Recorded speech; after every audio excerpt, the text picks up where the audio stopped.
Go.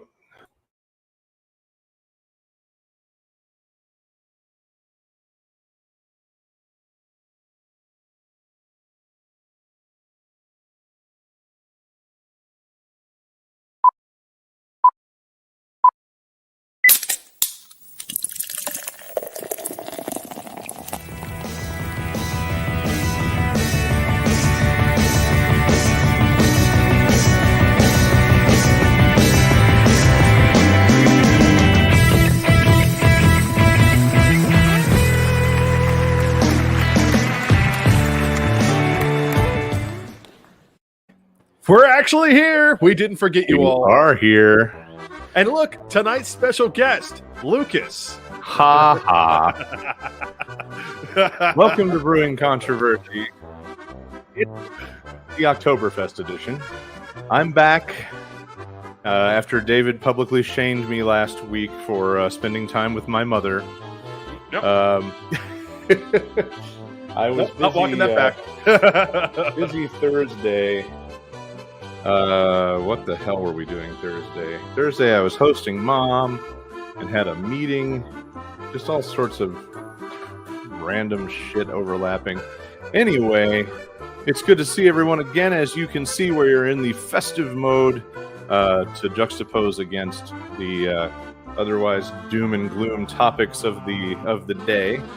David has left his beer somewhere off camera.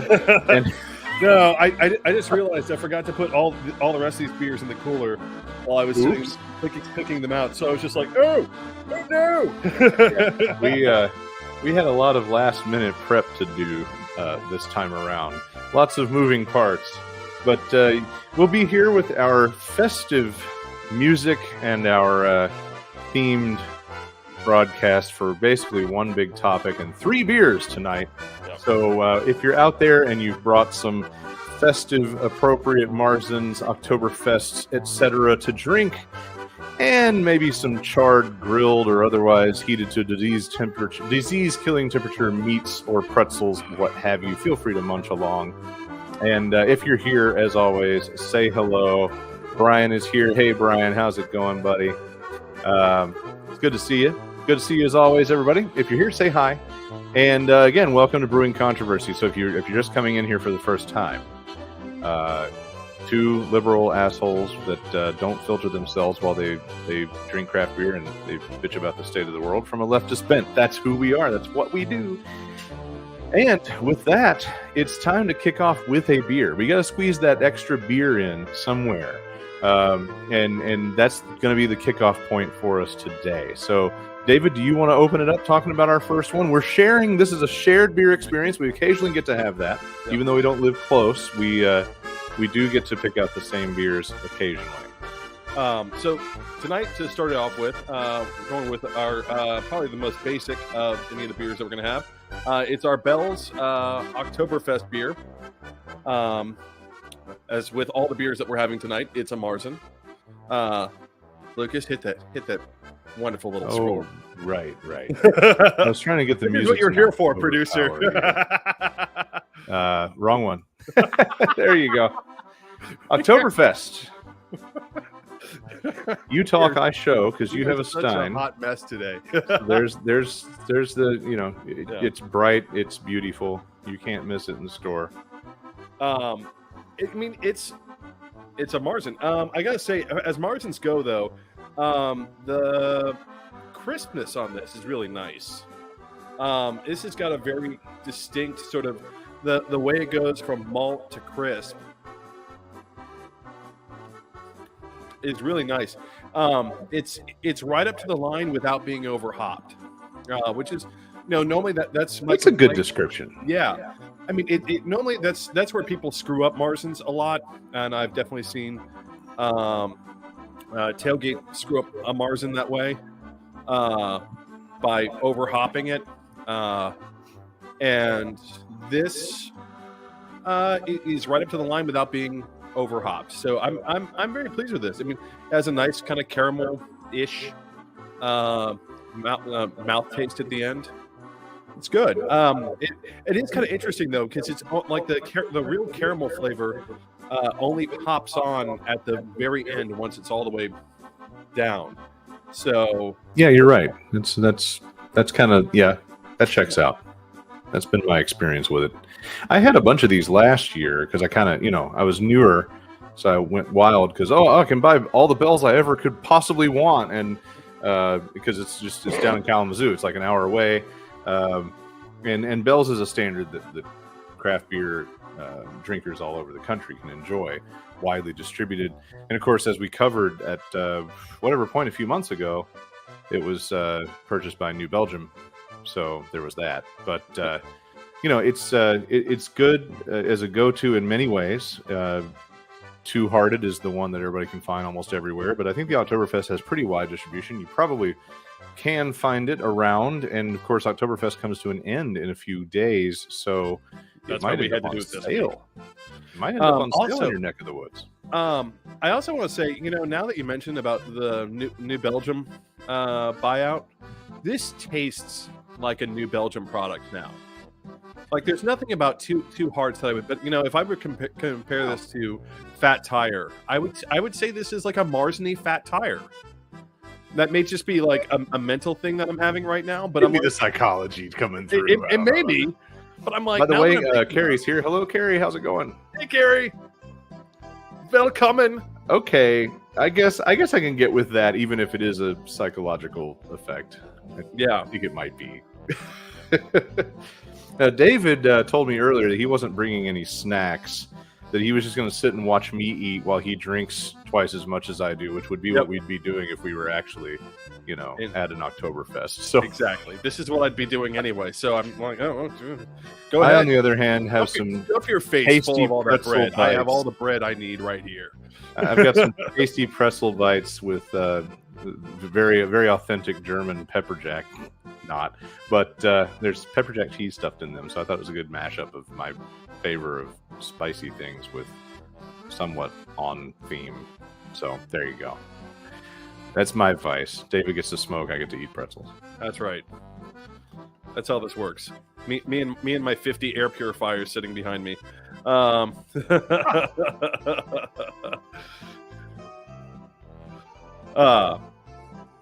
mean, yes, I'm still trash for smoking inside, but I mean, at least I try. I'm sad that the cigars have gone away. Oh, you mean the pipe? Or the pipe? That's right.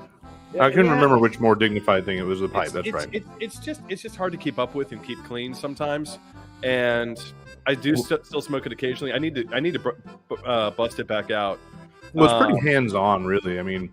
Yeah, you're sitting here, you're trying to keep a train of thought, and then you like spill shit all over your desk. And there were moments, it's fair, but there's also the presumption that if you're on the cigarettes, you're just extra pissed off. So, which for tonight's episode, I'm actually not extra pissed off because for once, we actually get to be a little bit hopeful with tonight, or I feel like I get to be a little bit hopeful. There's a lot to be pissed off about, but I get to be a little bit hopeful about it. That's fair. So, we're doing good that way. But before we get to those, it's time for hot takes, right? There we go. Hot take action. So here's the thing that we do: little hot take happy hour. We kick off the evening by running down a few topics of the day, and it's our way to kind of get warmed up, get our feet wet, give people out there some idea what's going on if you haven't happened to, be above water enough to tune into it. And tonight we just have a few, but boy, are they fun. So David's going to start us off. So here's the running tally.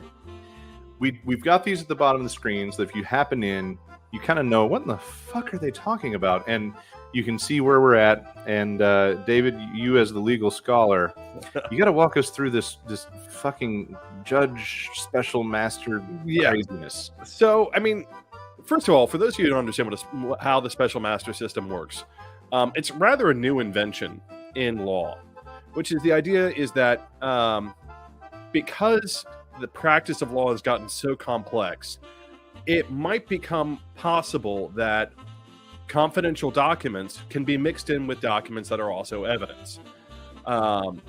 Those confidential documents are ones that are generated between a client and their lawyer, right? So they're not admissible in court. So a special master gets appointed by the court to separate the documents out. That way, the prosecution doesn't get to look at documents that it's not supposed to see because they're between a client and their lawyer, and but they can still get access to documents which are evidence. So the Trump team asked for a special master with all these documents that were seized from Mar-a-Lago, arguing that some of them were confidential, and they haven't been very good at being able to decipher which is which.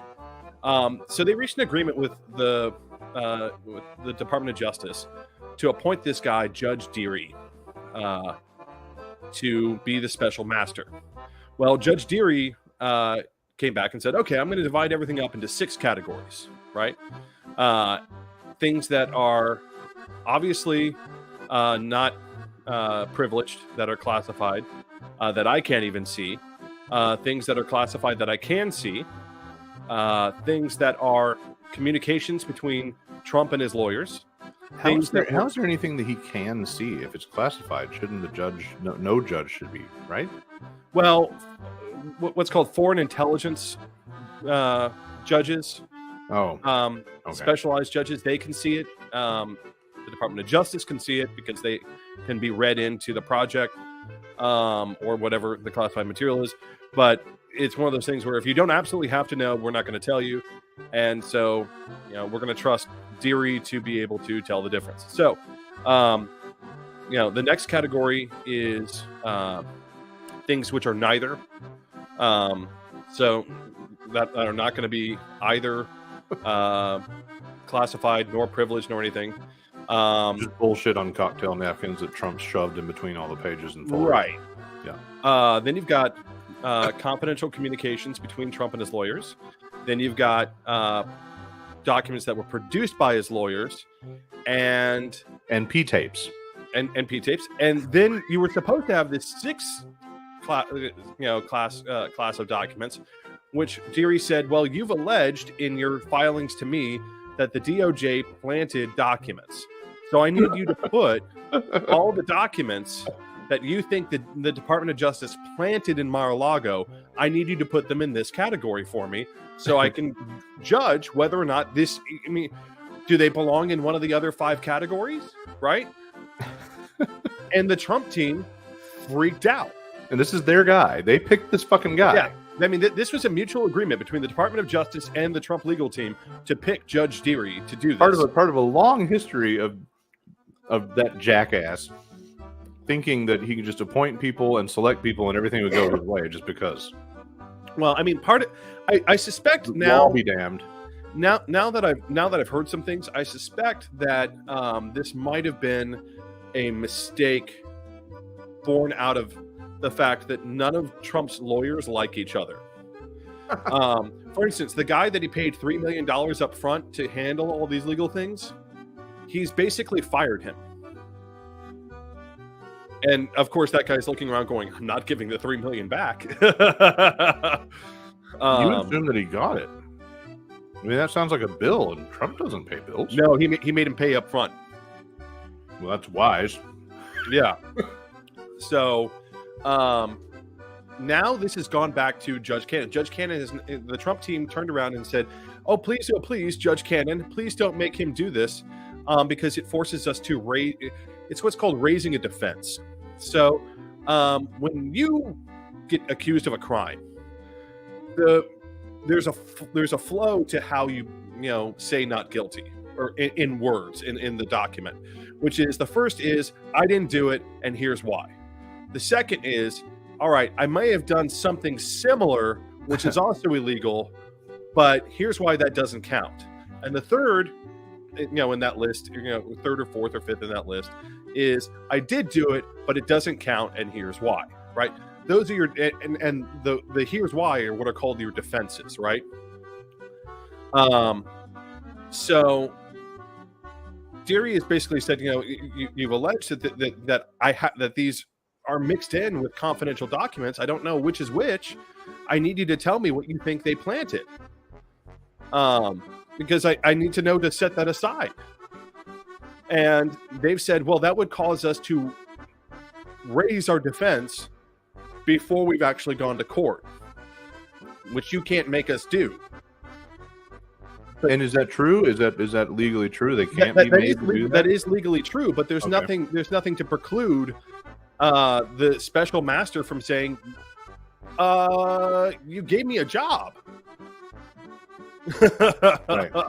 So and we would expect that defense to be a bunch of flimsy horse shit about, oh they planted it and they just don't want to have to show their pathetic, useless, damp cards. Right, and the problem is that there is no evidence that they planted it, but Cannon has now said that Deary can't demand that they say which ones are planted.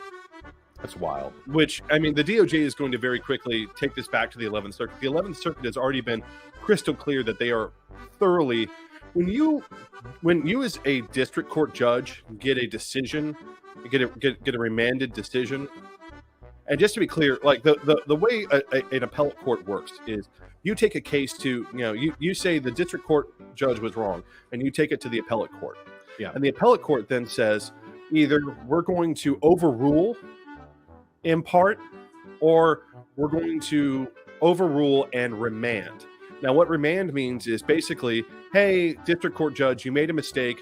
You need to now re-review the evidence and rule in accordance with our findings here. Yeah.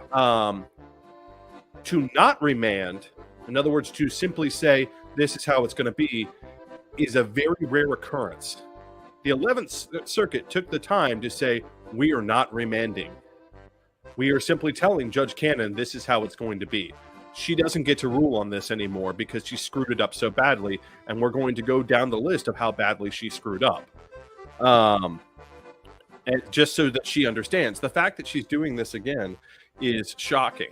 Well, I mean, I don't know if it's shocking, but it certainly is on brand for this whole fucking clown show. The only thing I can think of is that she knows that she's due to be isolated, possibly even impeached. And she wants to make sure that her bona fides for some crazy right-wing law firm are firmly cemented.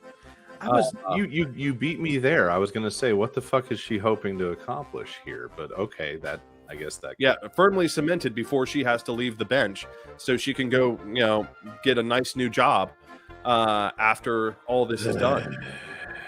But that's the only thing I can think of. That why you would do this at all. So. At the end of the day, this whole fucking thing is just part of the dicking around, eating up time. Like the whole concept is just, let's make this complicated, painful, zigzag. And as a parent, and there are people watching that have kids and can understand, you learn to recognize some stalling when you fucking see it. And this is like a toddler. Like, it gets better. The stalling gets better. I got it first. I got it. Like, it's just fucking. It's exactly like a child. The stalling gets better because Deary had turned around and said, "I want this done by Thanksgiving." God, that's a long time. And Cannon and Trump's team again turned around and said, "That's too soon." DOJ was like, "We're fine with it. We're fine." And Cannon has now overruled him again and said, well, no, December the 16th should be fine. I'm like, good God. I mean, we know what they're trying to do. She can't, as a judge, beyond just simply attempting to dismiss the entire case, she cannot fellatiate Trump hard enough. Oh, I know. Yeah. Well, I mean, she would literally have to, have Trump present the little mushroom in the courtroom. Stuff her mouth with the Altoids.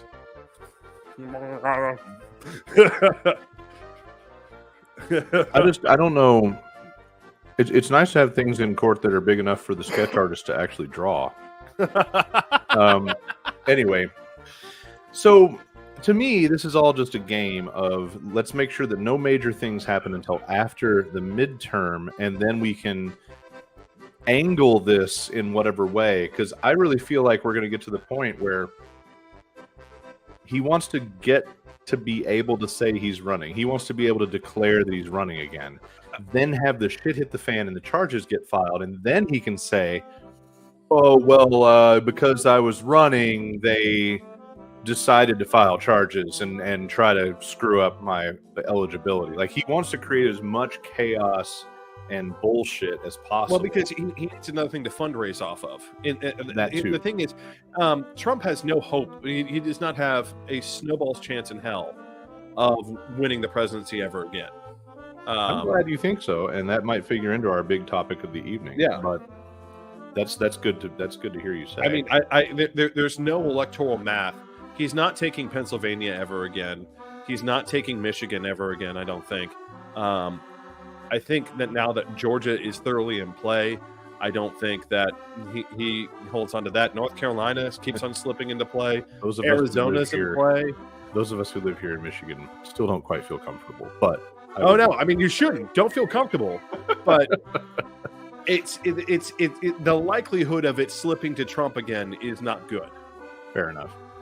Well, David, the next thing on our list is the GQP watching you fuck, and you've given us an excellent way to summarize this topic with a little ad that came across your radar. So let me figure out how to balance the scales. I'm going to pause the music because I don't want to be doing both, and let's play this ad back for everybody. This is absolutely great. Do you have a condom? Yeah. Sorry, you can't use those. What are you talking about? Who are you? I'm your Republican congressman.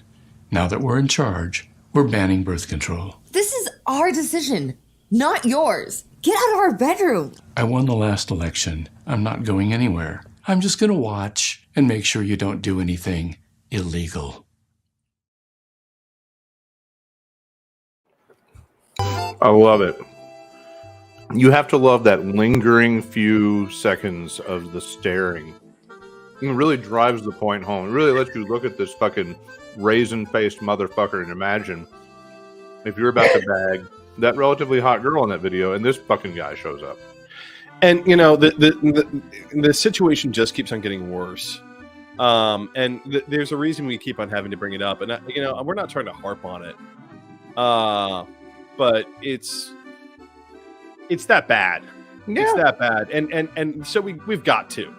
We've kind of got to, because the thing is that there are not riots in the streets over the women who've already lost their lives due to this decision. The women who have lost their ability to bear children because of this decision. We've got to keep harping on it. We do, and honestly, David, people every single week being like, this is a terrible decision. Republicans' position on this. I mean, everywhere you look, they are basically trying to publicly run away from it. Obviously, behind the scenes, they're going to pass their touches to kids all the time, being like, "Don't worry, your 16-year-old mistress will still have to bear your children." Jesus. Well, you know, David, I really think that it's only by the grace of women's typical patience and stoic ability to put up with bullshit that is greatly inspired by us men testing them, as I will admit, that there haven't been outright fucking fires. I'm a saint. I don't know about you. You what? You're a saint. Okay. So, you know, I think that women are biding their time. I think that there's this effort to make the effort. Like here in Michigan, we got the petition, we got the proposition on the ballot. We can actually protect it in the law. It's on the ballot this time around. So I think you're seeing that strategic, patient willingness to go through it and do the work. I think there's Brian says, row your vote. I love it. You haven't seen that yet? No, I have not seen that. Oh, it's everywhere. So, you know, I think when you take like Iran and all of their women taking to the streets, which we didn't think the way things could go here, women are fucking tired of the bullshit, and it's going to be interesting to me that we may live in the era where women said, nah, fuck this fucking shit stops now, and started fixing some shit globally. Yeah, and you know, we didn't put this in the hot takes, but for those of you who aren't paying attention, please go tune in and see what's happening in Iran. Right now, millions of Iranians, for the first time in nearly 50 years, Iranian women are in the streets, not in the hijab, not in the niqab. They are marching openly, defying the morality police, and already hundreds have died. And we wish every, if somehow some Iranian manages to see this show, we wish those defying the regime safety and the best of luck. Yep. And for all those that are oppressing them, I hope that they unravel your testicles and use them to knit sexy things. Anyway, it's your turn. So Hurricane, we got Brian here. We'll let Brian hammer in an update. Unless Brian, you want to get on screen, we'll pull you in here. You're sitting in front of camera. You want to give us a genuine Florida man take on your experience there with Ian. But I keep waiting for the shoe to drop and for us to learn about all the things that are fucked up and mishandled in Florida that are inevitably going to occur with DeSantis at the helm. But right now we're just buddies. It's already gotten a contract to rebuild something. You know that, right? I mean, it's a given. It's a given. I mean, yeah, it is, sadly. But yeah, it's never good news, right? But this was one humdinger of a big ass hurricane, and I don't want to disparage the people that were in the path, but I think it kind of managed to meander through not the most populous, most terrible, god awful ideas of places to go, but now it's on the other side of the fucking state. And it's picking back up into hurricane status again. So that's a thing. Here's the update from Brian. Ian was a sincere hot mess for thousands of folks just south of the Tampa area. And initially, we were in the path of predicted destruction. We were all kind of really worried. Hats off to the thousands of line crews from other states that pre-station Florida got the power back on as soon as they could. Yep. I also want to that's always cool to see too. If you're on the road and you see a big caravan heading toward what you know is the direction of the hurricanes. There is only one species of Trumper that I can tolerate, and those are linemen. Because you know what? I don't care. I don't know how sure of a bet that even is anymore. It's they tend to be a strangely conservative bunch, but here's the thing, there's nothing, besides the really obvious horrible things. There are very few things in my experience that linemen can do to make me lose respect. Those guys. They also, they have a regard for science and physics as daily habits. So there's only so much Trumpism that can really get anywhere. But last but not least, Putin, Jesus, so those that know me know that I've been bitching a lot in my personal social media about I'm just ready for him to get twitchy. Yeah. And what's funny is we've talked about this time and again on this show, David, and I still get a lot of people that live under the mythology that our nuclear scenarios are the same way that they were in the 50s or 60s. No. Just like Biden.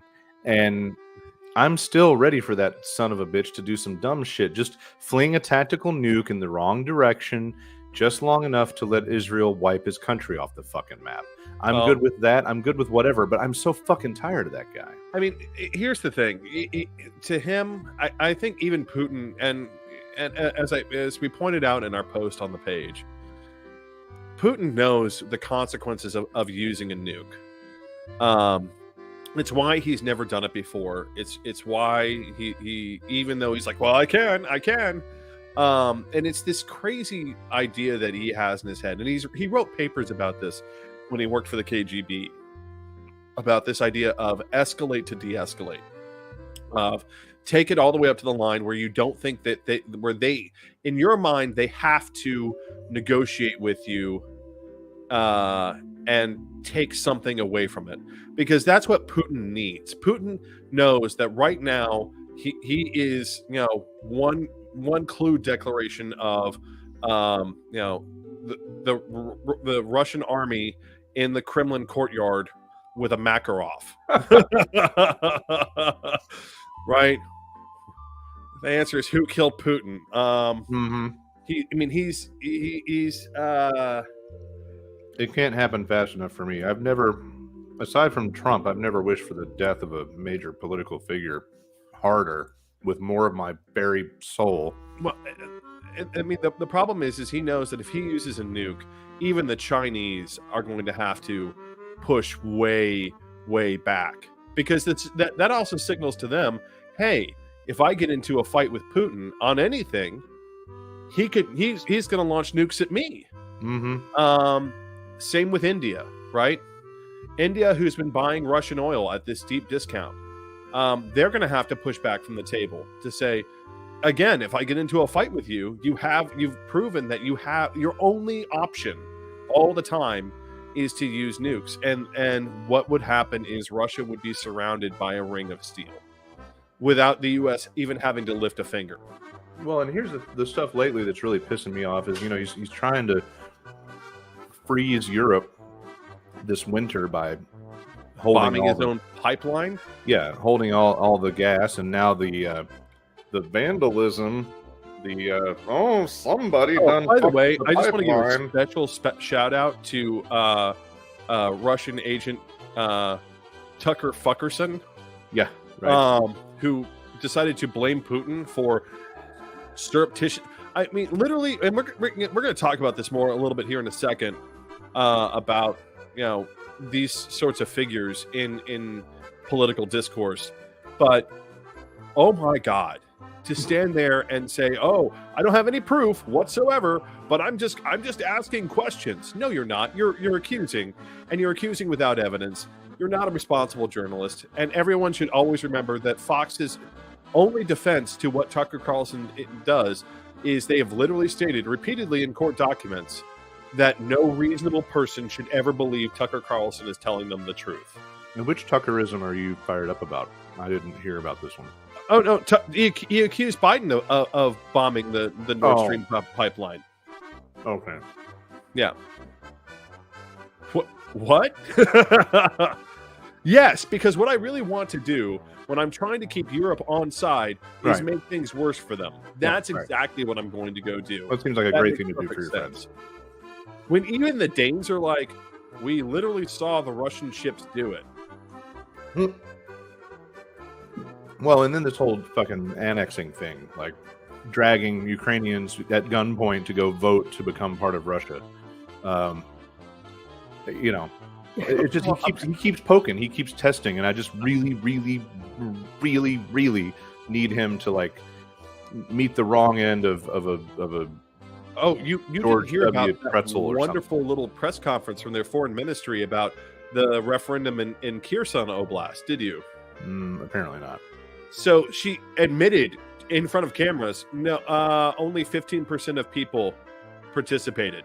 Which means if the Russians are saying only 15% of people participated, then it means 1% of people. Right, yeah, like maybe one person showed up. These are the same people that, Chernobyl safe. Chernobyl, no problem. Yeah. Right. Well, and, even Russians recognize that he's sending them to die right now. They're all getting the fuck out. I don't blame them. I'm actually surprised as many have gotten out as they have. It's simply because what's he going to do? Send in the troop? Because here's the thing: if he sends in the troops to corral them, then he only increases his problem. Right? He's caught in a catch-22. I wouldn't be the least bit surprised if he started to, I don't know, conveniently poison several people's food supplies on the. Oh no! Have you not heard about the number of people who've been falling out of windows in Russia? Jesus Christ. VP of this, VP of that for the state-owned corporations. Various members of ministries have just been falling out of windows left and right, dude.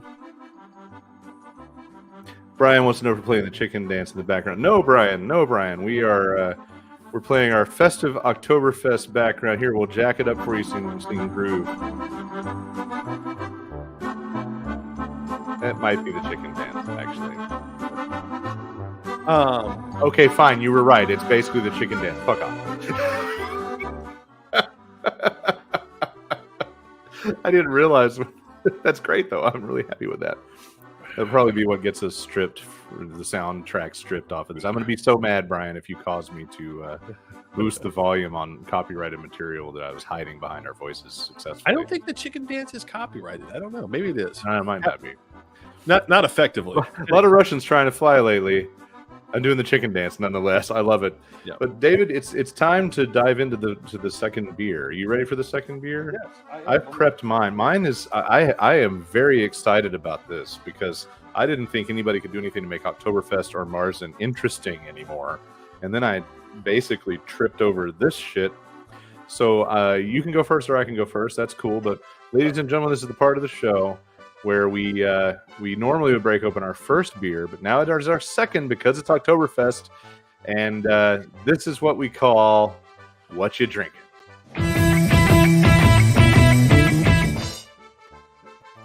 So, is it you or me? Who's first here? I'll let you go first. All right. I went first last time. It's your So turn. I've got to open it. I haven't even tried it at all, ever. The Bell's Oktoberfest we'd both have many times, but Yeah. Well, I mean, but we haven't done it for the show, which is why I put it on there. It's why I did it last year at some point. No, I don't think we did. No, I thought I did. We did well. Duck Rabbit, which I explicitly passed on this year. So, Ultimate Oktoberfest from Founders. I found this the other day over at Founders, and it is. I sent David a picture of it. I said, "I got your fucking Oktoberfest," and so. This For those of you who don't know, I've been yelling at Lucas for like 3 weeks about the amount of Oktoberfest beer that had been piling up in my fridge for consideration for the show. You really because I don't have that much fridge space between food and stuff. I'm drowning in Oktoberfest. Märzen, Right. we gotta have an Oktoberfest episode. Hurry up! Exactly, because I'm like, I can't drink any of these. This I was the can't get it last out of my week fridge. that we could, so it made perfect sense. So this motherfucker is called Ultimate Oktoberfest from Founders. It is a Märzen. It is a bourbon barrel aged German style Märzen. So That is not a German. That is not a German Märzen at all. I don't understand. Imperial German style Märzen aged in bourbon barrels, What the 10% alcohol. So this is an insertion of my favorite thing, bourbon barrel aged. I have now found no place where bourbon barrel aged has not successfully been inserted into the situation. Just wait till the pumpkin episode, the Halloween episode. He always makes me drink a bunch of fucking pumpkin ale, and I found one at New Holland that it might actually be really good. So, and I think it's barrel aged. The fact that you I don't know that for sure. The most non All right. Oktoberfest beer that's still technically a Märzen, I guess. I don't know. Like, Oh, you know what that tastes like? I bet you could guess what it tastes like. It tastes like the OG. It tastes like one of the first bourbon ales. Kentucky? It tastes like Kentucky. It does. And it makes sense if you brain it for a second. Yeah, it does. It does. It tastes like the Kentucky what is it? It's Kentucky bourbon barrel ale. bourbon ale. Yeah. Yeah. It tastes like that. Very boozy. I like it. Of course. But yeah, I dig it, and I just love this label. The label's just fucking adorable. Somehow managed to find the most non-Oktoberfest beer that it can possibly be found. Jesus Christ! But it's good. It's especially good if you want to partake in a party or festival style situation like this, where you really don't want to have to just settle for another fucking Märzen. This is a great way to have a spin on that. So yeah, I would definitely endorse the Ultimate Oktoberfest. I'm actually super glad that I have a whole 4-pack of these, and by contrast, when I had to buy 6 of the Bell's Oktoberfest, like, Jesus, all right, here we go. I'm drinking Oktoberfest all the way through Christmas again.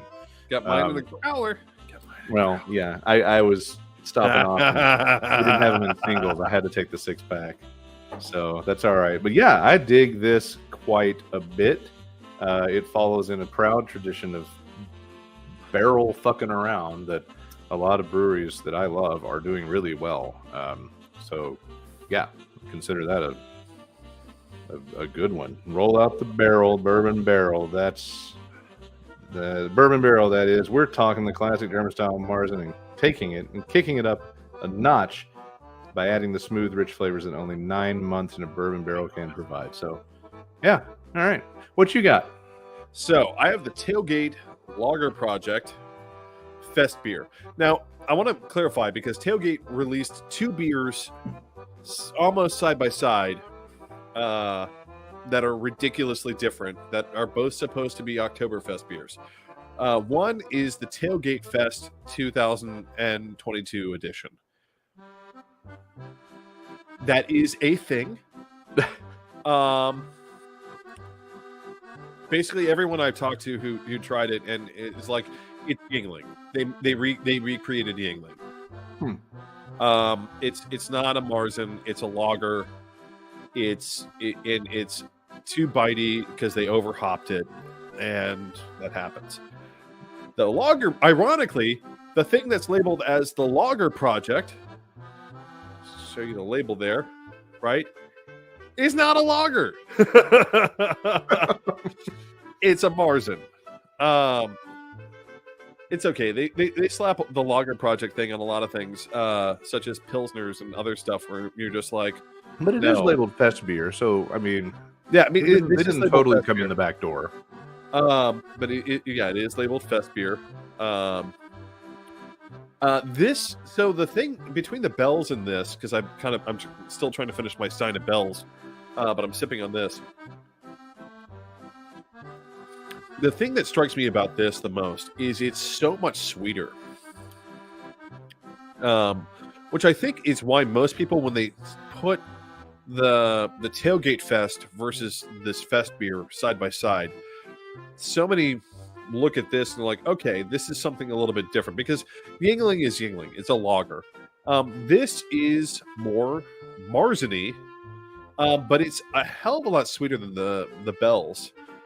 It's got a lot more malt to it, and it is a lot more forward with the caramel.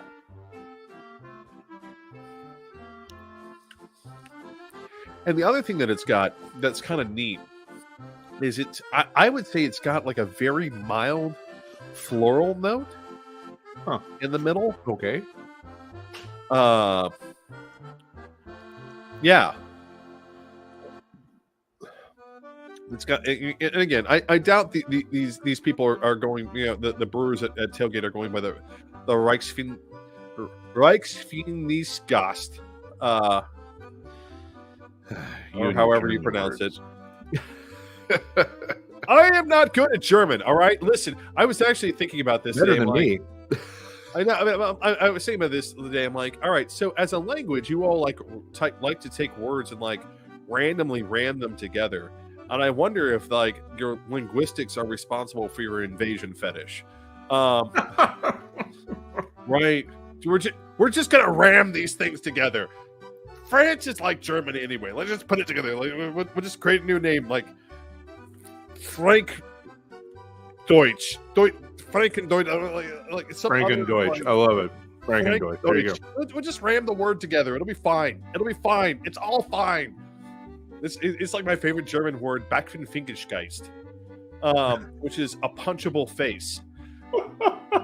Because they literally took the word punch, face, and a additional adjective and created a new word that is a single word, Backfinfinkengeist. So I mean, I would say, like, of Märzens that I've had, this is probably the sweetest Märzen that I've had. It's also the smoothest. It's not very high in carbonation, even for a Märzen. It's super smooth. It almost feels like that sounds nice. It almost feels, well, but here's the catch. It almost feels like there's almost no carbonation. Oh, huh. You know what's funny is how it's definitely there, but it's very, very mild. What's funny is how non Oktoberfest that can looks. Like the blue is kind of there, but blue and yellow, it's more summery in its design. Hold that thing up and spin it. It's, if you look, yeah, it's weird. The only thing I can think of from my perspective is, the flag of Bavaria is that blue and white checkerboard. I mean, if you look at where we've been, right? Well, no, but ironically, blue and white checkerboard is very Oktoberfest because the flag of Bavaria is blue and white checkerboard. Yeah, and it's down here in our show graphics behind the titles.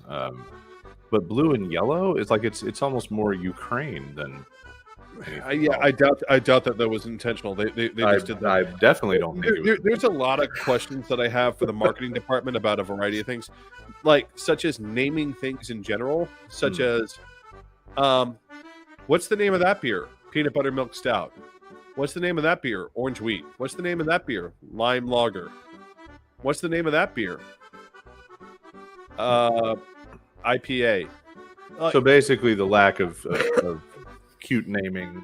That's true. That you go in any average tailgate, and you do see a lot of just names of stuff.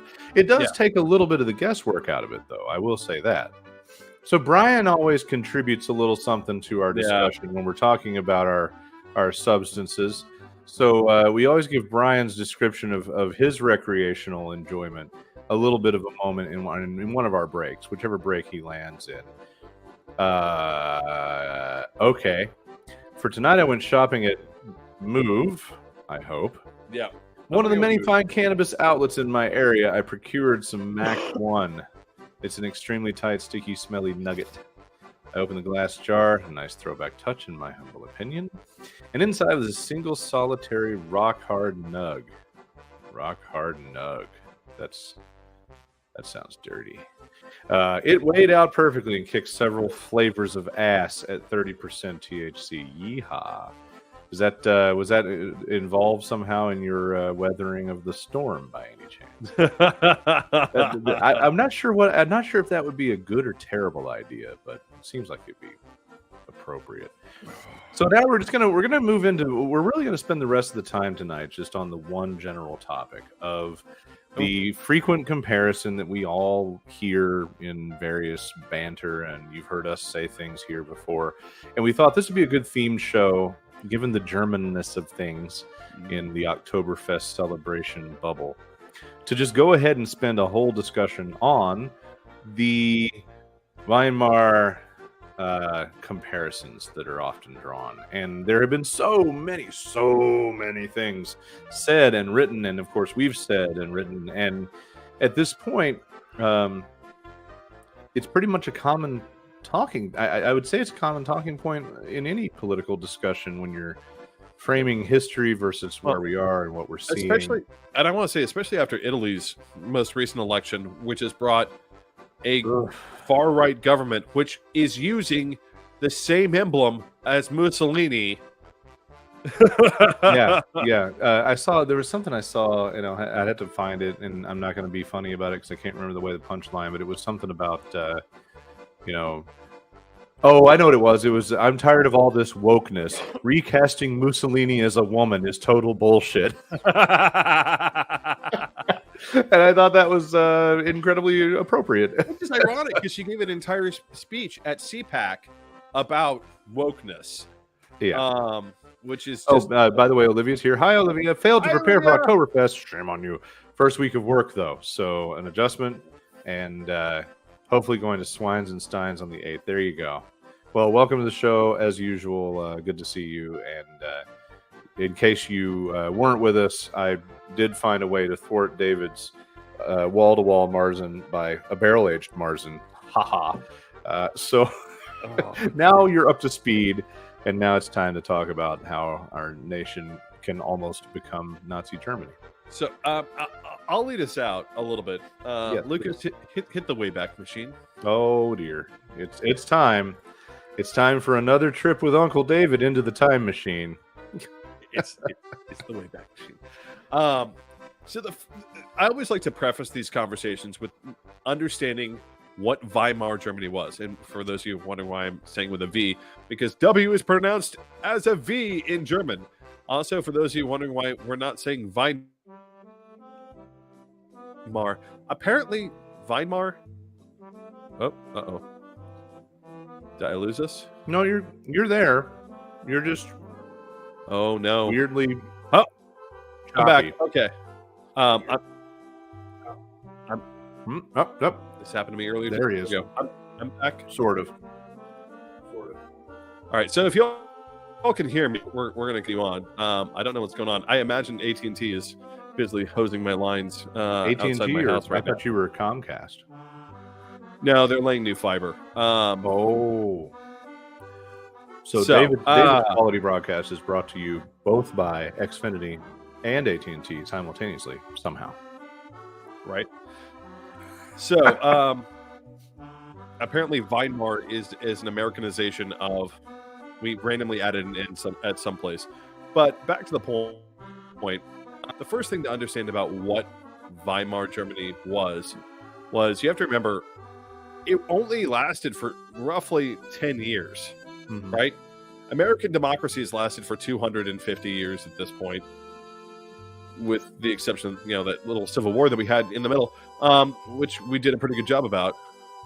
But part of the reason Hitler was able to do what he did was because, well, Germans had no idea what democracy was supposed to look like, right? The German Empire itself wasn't even that old, but even before the German Empire, there hadn't been any democracy in Germany anyway. So, kind of explains that. Second thing that happened in Weimar Germany,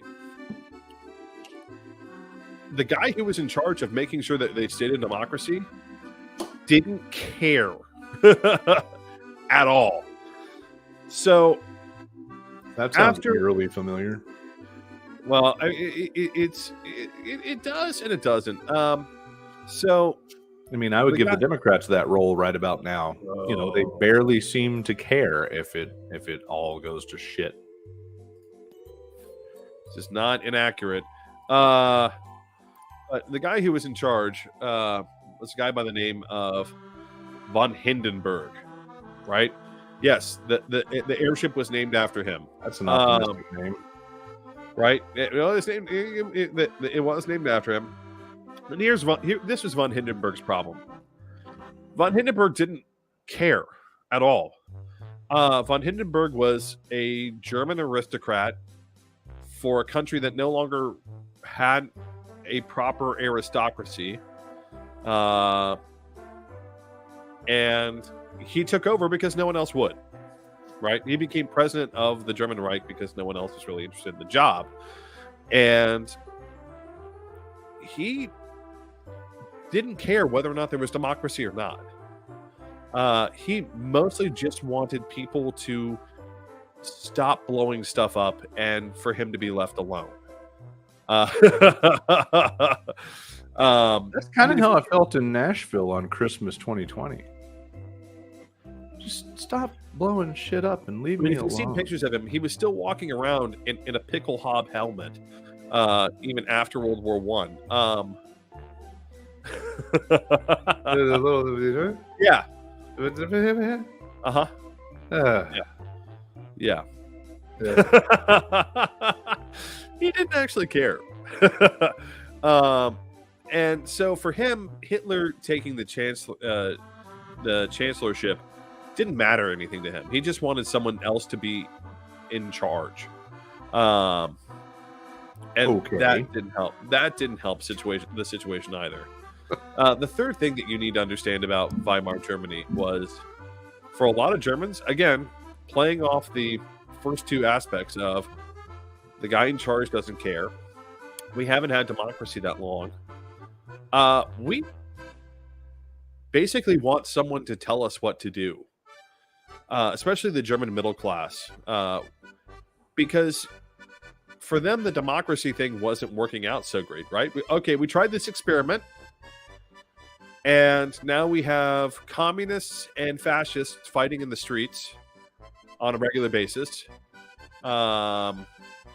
We aren't doing so well economically because, well, there's a great depression going on all over the place, and we lost the war, and we owe a bunch of money to a bunch of people. And in the lead up to us losing the war, we basically devolved into a subsistence level economy of how do we feed ourselves today? I don't know, but it'll probably involve radishes, a lot of radishes.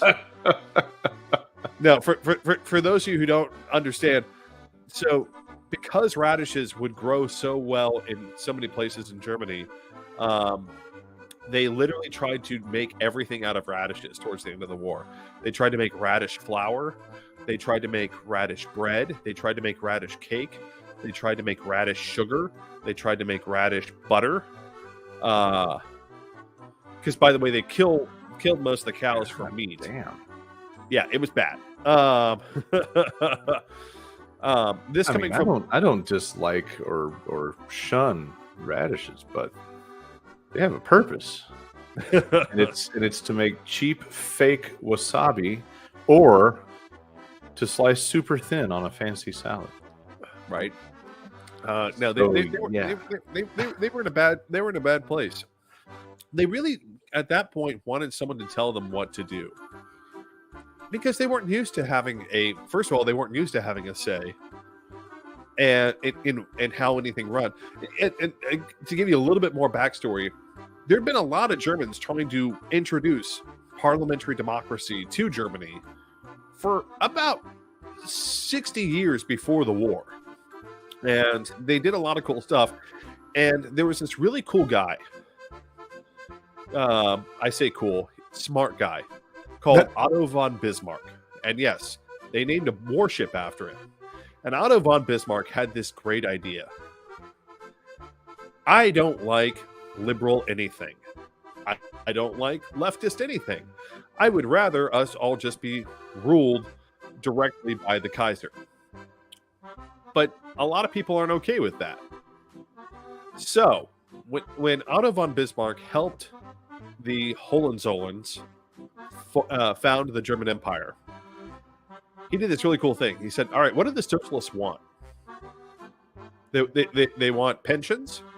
Okay, you can have them. Oh, you want disability care? Okay, you can have it. You want labor unions? Okay, you can have them. Want a minimum wage? Great, I'll do that. Now, what are you going to run on?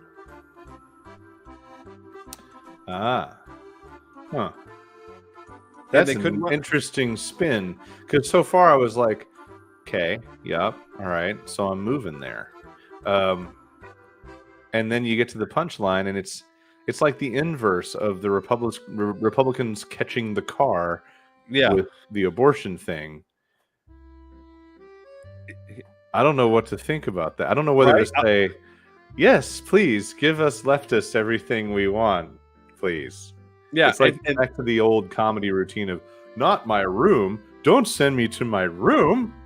You right, know, and that was the genius of Otto von Bismarck. Is Otto von Bismarck gutted any sort of democratic progression by saying, okay, the Kaiser will grant you all of this right now. You don't have to have an election. You don't have to have anything. We'll just give it to you right now. And so as a consequence, the German middle class was like, gee, the Kaiser was really nice to us about giving us all this stuff. And now we have to argue about it in the polls. And so by the time Hitler rolls around... they fell for it. Right? For the most part, the Reichstag, under the Kaisers, was simply a rubber stamp operation.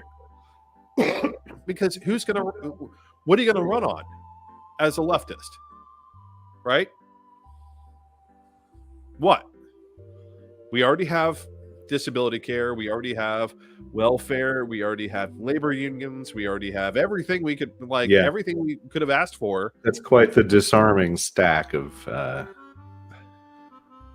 accomplishments. Right? So, to end David's time machine, this is where Weimar Germany comes into play and Hitler comes into play, right? So when Hitler comes into play, you have a large middle class who wants to be told what to do because, quite frankly, they already have everything that they originally wanted and have been trained very smartly, at least at the time, by Otto von Bismarck to, you don't need to vote. Who the hell cares if you vote? Right. So draw those comparisons now to where we are. Obviously, we've spent some time on this before, but put a couple of through lines on that for the casual thinker who hasn't really jumped into this quite as deeply to then and now Germany, U.S. And Brian says when Hitler came in, didn't he try to tie the progressive left to commies? Actually, the opposite. He was really smart. He tried to say that he was progressive left. Right. But you hear that shit from the right wing in America now. You hear that shit from the right. They'll try to say, I have to remind you that Hitler was a liberal. Like, I saw the most bullshit post the other day on Twitter that Antifa helped Hitler get into power, and I'm like, what? The people whose name is anti-fascist help the fascists get into power. That makes total sense. Right? I'll take words that didn't exist then. I mean, anti and fascist are the words, but antifa, whatever. I'm still confused how I woke up in the alternate timeline of the United States of America that anybody ever would think that anti-fascist was a bad idea. Well, I mean, the thing is, we got kind of close. Again, not to hit the time machine thing again, but you have to remember Charles Lindbergh was a strong contender for the Republican nomination against FDR, and Lindbergh was a fascist. Once the United States went to war, he kind of was like, "Oh, I did a bad thing, didn't I?" Yes, you fucking tool. Yes, you did a bad thing. And we still, but I mean, he still like ponied up and went and trained pilots to go fight the Germans. But that's so what would you say in a modern context is the most analogous, the most similar through line for Weimar and 2022 USA that we should be paying attention to? And then we'll do the beer, and then we'll talk about the potential for coming away from the ledge, the silver lining that may be present. So I think the biggest throughput is this. So I've got this poster behind me. It's for the Iron Front. Right, and people give me shit about this because it has a swastika on it. And for those of you who don't understand, there's 3 arrows pointing at 3 different things. Right, there's an arrow pointing at the crown, there's an arrow pointing at the swastika, and there's an arrow pointing at the red star with the hammer and sickle. The centrist and liberal factions in Weimar Germany could not, for the life of them, get their shit together. It was either, I'm going to be a communist and go out in the streets and fight on May Day, right? Which, if you all have ever seen Babylon Berlin, they have a great episode where everyone's running around trying to hide on May Day because the communists are determined to go fight the police on May Day. And Babylon Berlin is set during the Weimar Republic. It's a great show if you've ever seen it. If you've never seen it, I strongly recommend. Where does one? It's on Netflix. Contact with that. Okay. Netflix, Babylon Berlin. It's a great show. The shit that makes it into your algorithm that doesn't make it into the average person's algorithm, I would think, is pretty stark. of a contrast. So I strongly recommend it's all in German, so it's all subtitled. I have no problem with subtitles. If you do, I'm sorry. I mean, you can try and get it dubbed. I never like the dub. It never comes out off right. Real nerds watch subtitles when needed. Right? No, I mean, like, here's the if you can read subtitles, you can see other things. Like the little man in the boat. Anyway, back to the point.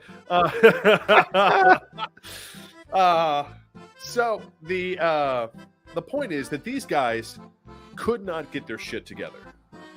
And right now, the biggest line that I draw is that for the most part, and Newsom had has been on a little bit of a press tour, and I don't like him as a presidential candidate, but he has made a couple of good points recently, which is we have a messaging problem. Namely, we suck at messaging. We suck at going and shoving the Republican bad dog nose in their own shit. We being the Democrats. We being the Democrats, yes. We being the left. I fully expect to see Newsom running for the nomination for president. I imagine he will in a little bit. I just he's not 6 years from now, he's probably going to run. Yeah. But I still hope that we just get Fetterman on the Obama path. That's what I want. God, that would be fantastic. That would be absolutely. But I'm going to need him to either A, get the stroke thing, therapy, recovery, etc., taken care of, or if he was always this clumsy. We elected two. We had a choice between two 80-year-old fucking men. I'm going to take the seemingly healthy-looking guy with the muscles and the tattoos over, wrinkle McFuckface over here. No, but okay? I'm talking about like, I don't know if I didn't watch him do a lot of public speaking before the stroke, so I don't know if he was always this kind of scattered when he speaks publicly, or if the stroke is to blame. And you can't run for president if you're giving the kind of podium action that Fetterman has lately. I don't know if that's because of the stroke or if that's just how he is. So he's got some. That's seasoning. A little how he is. He's very excited about a lot of things. He's a little too much regular guy at the podium, and that'll have to get fixed. Yeah, but he still needs to be a badass that could beat your ass into a pulp behind the fucking shed if you get out of line. God, I would love to see Fetterman at the G8. That would like the head turning, the pearl clutching would be just magnificent. I think having him walk onto the world stage in some Carhartt boots would be goddamn perfect. But anyway, at the UN no less. At the UN no less. That would be absolutely fantastic. But yes, I do expect Newsom to show up. Olivia points out I don't like Newsom much, but ultimately I just want new and different people running, so I'll take it, I guess. And he is the slick, handsome socialite Democrat thing that we haven't really had in a while, but isn't necessarily new. But anyway, you're right to get back to your point, you're right about the messaging. The Democrats have sucked at what I would call balls, which then gets translated into messaging. Right, and that's the reason in Weimar Germany, the reason people kept on getting attracted to the communists or the fascists was this. The fascists would roll a machine gun into the town square and demand that the town, rise up for fascism, and the communists would promptly respond with seizing a howitzer and a bunch of Molotov cocktails, right, and shell the town square until the fascists left. At which point the fascists would do the same thing someplace else, right? They would think preemptively, and the communists would be doing a march, and they would shell the communists. By the way, for those of you who think I'm using hyperbole, these things actually happened, right? There were actually mass numbers of deaths involved with a lot of this. So that's why we qualify it with the time machine. Yeah, with people using military equipment on marches of the other side. So, I mean, again, that was Weimar Germany. And we're there is an element of we're heading there because the fascists here in America keep on laying their hands on more and more military hardware to kill people. Luckily, at least at this point, I don't feel like there's any desire on the part of any local police department or state police department, or especially the United States military, to be like, yeah, that seems fine. No.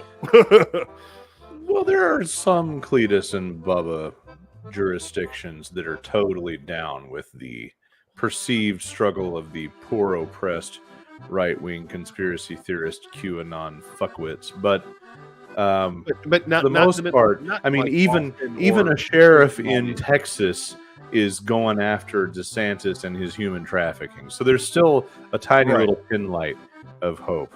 Yeah. So what you're saying is the weakness of messaging of what should be the wall of opposition is the main through line that you're ready to present. That's really what I see as the best through line is, it's not that progressives aren't making their message clear.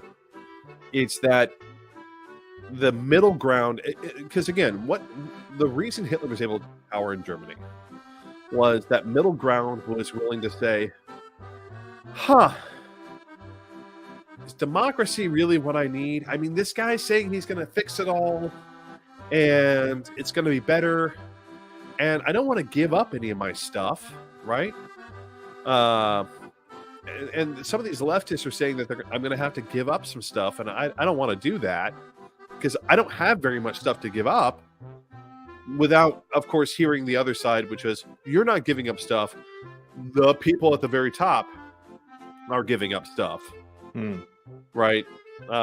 Instead, you had the rightists amplifying messages of, oh, tax rates are going to go up, private property is going to be curtailed, right? To look at most of these people and be like, do you own a second home? Because I'm willing to bet you don't. Do you own, I don't know, a secondary generator to your house? I'm gonna guess you don't. Do you own a 2,000 square? Like, oh, they're gonna tax pools.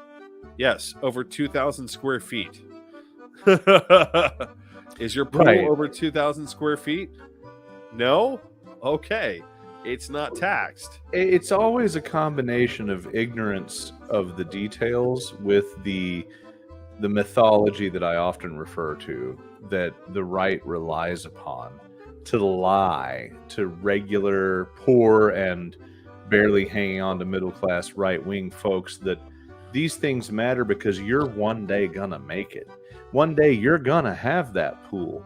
One day you're gonna have that second home. One day you too will make $400,000 or more and qualify to be taxed in that way. And it's just fucking horse shit. But horse shit. It's my turn, David. I get to have one of my banners, which I just love that usually the steam from the horse shit goes in David's face when we have the horse shit deployed. But it's horse shit. It's complete mythology that these people are ever going to make it, because the policies that the people that they keep empowering pursue keep them oppressed and disadvantaged, so they're never going to get there. It's such a shell game. So yeah, it checks out entirely with the whole lineage of the right and the swindle, the tomfoolery, if you will. So I think this is why people like us get so excited, people like us being just basically any rational American, when you actually see Biden step up and use language that's definitive. Because the messaging weakness that David points out in the left, it goes from top to bottom. And to see a little glimmer of having the balls at the top to actually say these fascist, or he said semi-fascist. He really shouldn't have said semi-fascist. He should have just straight up said, these fascists. He was being a little bit of a pussy with it, but he actually started to try to form the words. It kind of gets at what you were saying about the messaging and the conviction to say, hey, this isn't good. and we need to repeat how this isn't good over and over again. And And the thing Olivia, is- to the point that I made a minute ago, capitalism demands that whole swaths of society can't make it to the top, and it's very true. Right, and again, like it's that. So what fascists rely upon is that same concept, right? Of you don't want to be that swath that doesn't make it to the top. Let us protect you. The very origin of fascism is in Italy, right? And primarily, it began the idea of the Now or Right? then, David. Now or then. right. The origin of fascism, the reason it's called fascism, for those of you who don't know this, again, this is another fun little like tidbit. Fascism comes from the fasci, which was in Roman times, the symbol of state was a bundle of rods tied around an axe. And if you were the consul of Rome, you would be preceded and exited from a room with a bundle of rods tied around an axe. Right, that was the symbol of the state, and that bundle of rods was called the fasci. In 1920s Italy, most land was owned by former aristocrats or current aristocrats because it was still a monarchy, and more the class in Italy was being like, "Hey, so here's the deal." Grandpa lived in a hut on your land and harvested and stomped your grapes. And Dad lived in a hut on your land, stomped on your grapes. And now I'm Ouch. Don't living stomp on your my land. Well, to make wine. Right, yes. I mean, that Oh, some I don't people know. are into that. Some people Yeah, are into you know, that. it's Yeah. the thing.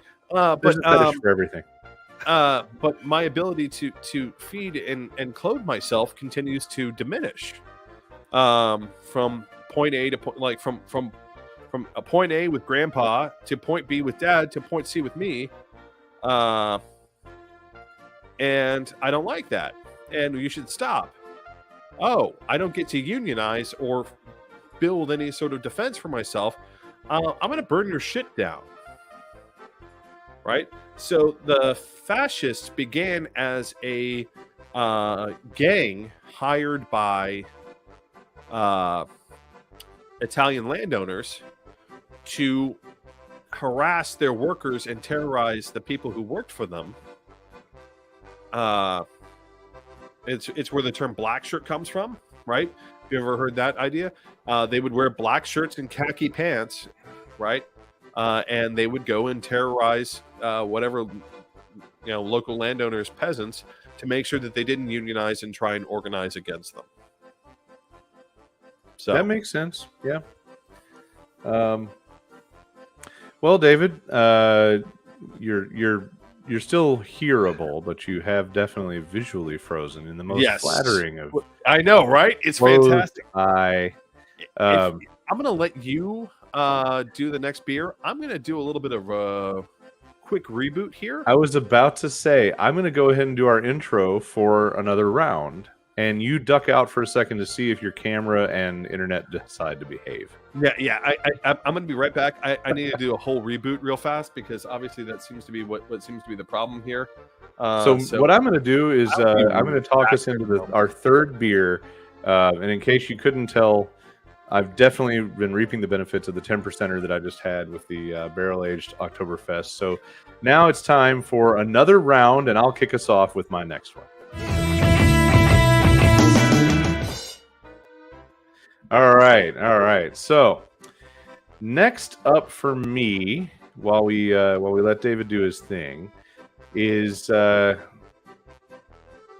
had this one before. This is the Munster Fest. So I'm kind of glad to be full screen right now because this label is just so bitchin'. We gotta get the focus right though, because you gotta be able to see these details. There you go.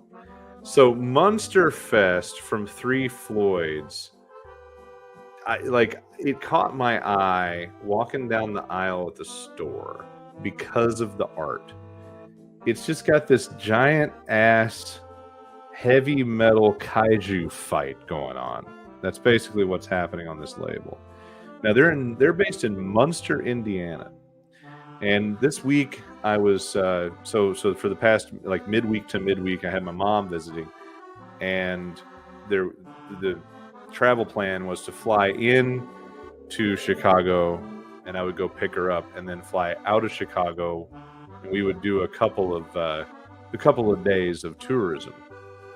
Well, in the process of driving from Grand Rapids to Chicago, right around the pecker tip of the old Lake Michigan, if you will, not only do you cross through a whole bunch of inspiring industrial heartland, steel, etc. of America, you really get reminded of how like gritty and roll up the sleeves and do shit that we had been and still can be in a lot of cases. But Munster, Indiana is one of those places that you'll pass through or pass by. It's about 10 minutes off the road. So Three Floyds is located there, and they've got the little Bavarian flag action going on in the building windows. I mean, it's fucking badass bottle. And I've reviewed this one on the show before. So I stopped off at Three Floyds, and I'm going to cover that probably next week. He's back. Look at that. We can actually see him. This is the nice thing about having nothing but solid state drives is it reboots fairly quickly. It's true. I'm going to cover the Three Floyds visit in another show. Probably next week. I'm so shocked that you were disappointed by it. Well, I was only disappointed because I couldn't sit down and drink flights, and there's no in brewery, in tap room experience. They are not returning from COVID mode. You show up, you walk in, you can browse T-shirts and merch, and you can look at the menu, and you can take some bottles and cans home. Or I think they just do bottles. But I did not pick this one up. I picked up some other stuff that I will feature on the show at another time, and I picked up a shirt, which I'm really looking forward to wearing on the show. They have a variety of beer called Space Station Middle Finger, and the shirt for Space Station Middle Finger is fucking amazing. Their entire brewery's motif is old school heavy metal, and I mean that in every way you think I would. So old school heavy metal, literally like culture, but think heavy metal the film. It's just that outlandish sci-fi meets crazy badassery, and that's where this really lives, like so many others.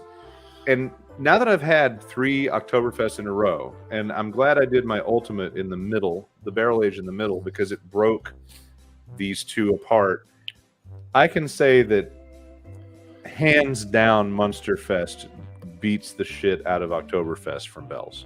I have no doubt. I mean, Three Floyds they're so consistent. Well, even the beers that I don't like of theirs, I'm like, this is still a good beer. It's just that I don't like it. You consistently dislike it, right? I mean, you're never picking it up, going maybe this time. No, I know, I do not like Robert the Bruce. I think it's too sweet.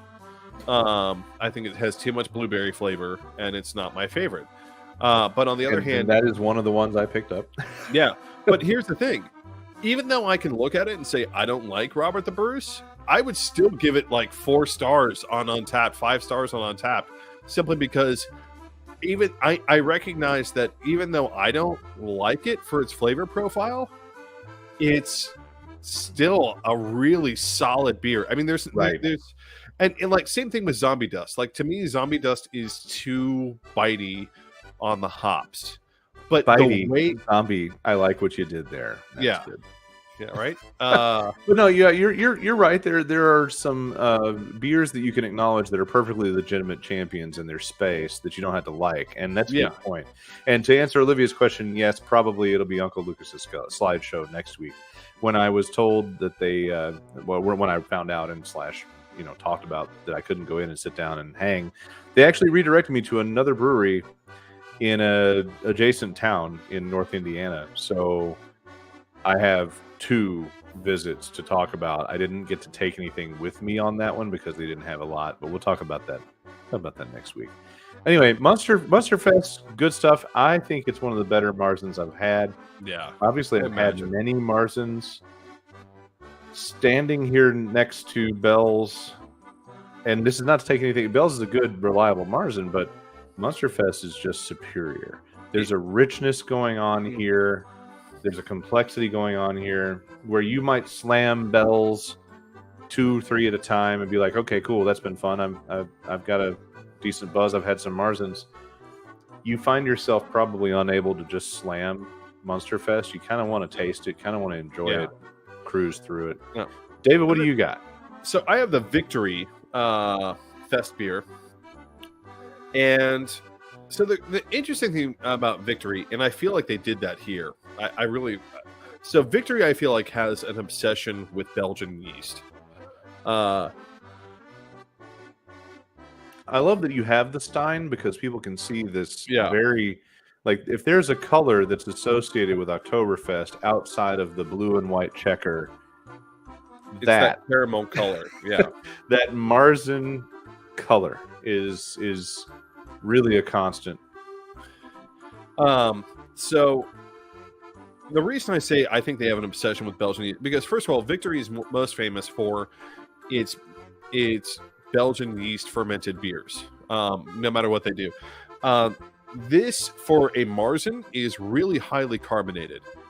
It didn't produce a ton of head, but it's still, most Märzens stop bubbling. This is still bubbling. It's not bubbling fast like you would expect a Belgian to, but it's still bubbling. And the thing is, when you drink it, you still get the definitely get the carbonation on your tongue, which It's is interesting unusual. That for one Märzen. that one comes in a little lower. Märzens tend to hover around the 6%. I've noticed that when I check their data.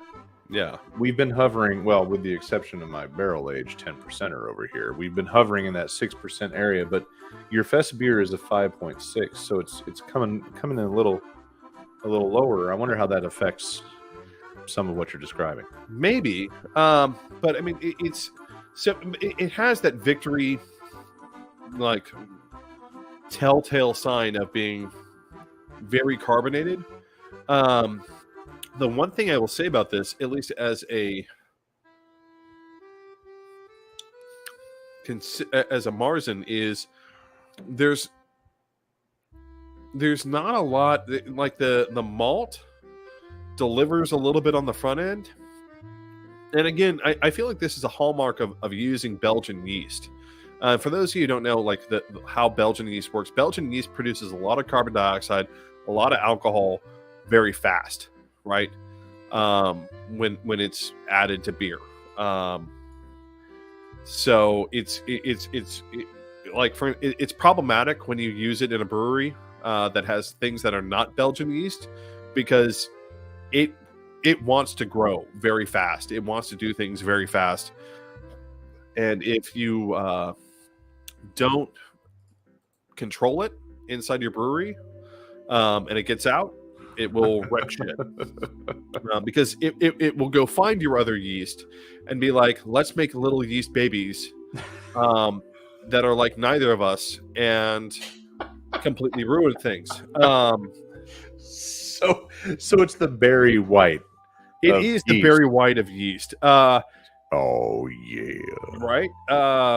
gonna get it on and make yeast babies.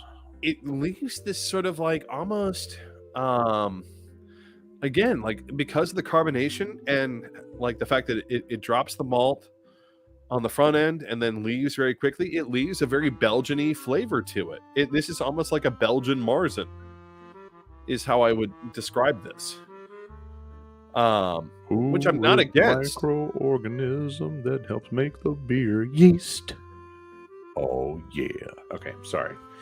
That shaft yeast thing is gonna. I'm not against but this is definitely a beer. Like, this is my problem with Belgians, is because Belgians normally have a higher alcohol content and they're so chuggable, right? Yeah, So I'm aware. You can just like be like, oh, that was nice. Give me 3 more. It's like alcoholic soda pop. No. This Lucas learned that the hard way. Belgian, right? for anybody that's never heard me give this biographical warning, for me, Belgians are hangover juice, and I've been to many a brewery since the fateful day I discovered this fact, and like turned down a perfectly good Belgian. Like, wait, what is that? Oh, it's a Belgian. No, thanks. I'm good. But this is definitely like if they were serving this at Oktoberfest, like I would just be like, just bring me 4 steins, and then once you bring me those, bring me 4 more, because I'll just pound these back, and then bring me a wheelbarrow so my friends can carry me home. Right? This is definitely like, because it shows up and then it leaves so quickly. You don't feel like it's almost like drinking beer soda. I think it would be the best sort of analogy, would be like you're drinking beer soda to the point where you're like, okay, it's got like a little bit of caramel and then a little bit of hop bite. So if we place, tonight's flight journey, if we place Bell's Oktoberfest right in the center of the scale, let's just give it a generous 6, right? Yeah. Where would you stick your others? So I'm gonna put the Tailgate Fest at 7. I'm gonna split it. I'm gonna put it at 7.5. So because I appreciate the sweetness, but it lacks enough of the caramel for me to really enjoy it. The Victory, despite the fact that I like it, at least in terms of a Märzen, I've got to give it like a 4. Okay. Simply because it's too Belgian-y. It's not Märzen-y. That's fair. So you're figuring in a little truth in advertising. Yeah, I mean, I'm being honest about it. Like, is this a good beer? Yes, this is a great beer. Is this what I expect when I go to buy a Märzen? Fair enough. Man, well, obviously, I would put the Three Floyds Monster Fest up in the 7-ish. Yeah, and of course, it's not fair because it's barrel aged, but the Ultimate Oktoberfest from Founders, I would throw up in the 8 and 9. But it's not a Märzen. I mean, come on! I just had to downgrade. It's Victory. A Märzen aged in bourbon barrel. It's not even close. It's like a proper Märzen. It's not even close. Like I'm over here downgrading Victory Fest beer, which is still a great beer. It's still a great beer, but I just can't. It's too carbonated. For a Märzen. For those that didn't catch them all, or just for the general sake of posterity, since this is a sort of special episode, Oktoberfest episode, let's run down again tonight's lineup. So we did the Oktoberfest from Bell's, which we'll call 5.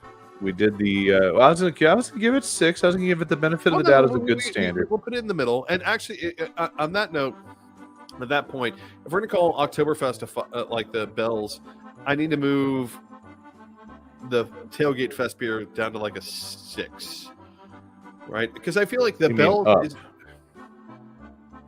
down. Oh, you were at 7. Okay, I got you. Yeah, I need to move it down. Like if we call like the Bells like a solid down the middle, it's not the best Märzen we've had. It's not the worst Märzen we've had.